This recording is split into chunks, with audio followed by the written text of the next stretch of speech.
திருவள்ளூர் மாவட்டம் பட்டாபிராவில் சரித்திர பதிவேடு குற்றவாளிகள் 2 பேர் வெட்டி கொலை செய்யப்பட்ட சம்பவத்தில் குற்றத்தை தடுக்க தவறியதாக ஆய்வாளர் ஜெகநாதன் பணியிடை நீக்கம் செய்யப்பட்டுள்ளார்.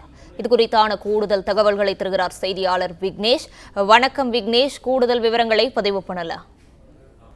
சரித்திர பதிவேடு குற்றவாளிகள் வெட்டைமலை சீனிவாசன், ஸ்டாலின் ஆகியோர் நேற்று வெட்டி படுகொலை செய்யப்பட்டனர்.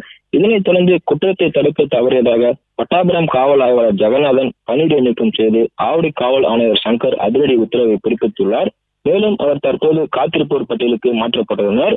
அவருக்கு பதில் பட்டாபிராம் காவல் ஆய்வாளராக திருவேற்காடு காவல் ஆய்வாளர் கிருஷ்ண விஜயராஜ் இடமாற்றம் செய்து சோழவரம் காவல் ஆய்வாளர் திருவேற்காடு காவல் நிலையத்திற்கு இடமாற்றம் செய்து உத்தரவை பிறப்பித்துள்ளார். ஆவடி காவல் ஆணையரக உட்பட்ட காவல் நிலையங்களில் உள்ள சரித்திர பதிவேடு குற்றவாளியை கைது செய்யும், சிறையில் அடைக்கவும் காவல் ஆணையாளர் சங்கர் காவல் ஆய்வாளருக்கு உத்தரவை அளித்துள்ளனர். அதனை பின்பற்றாதால் பட்டாபிராம் காவல் ஆய்வாளர் உட்பட காவல் எல்லையில் இரட்டை கொலை நடந்துள்ளது.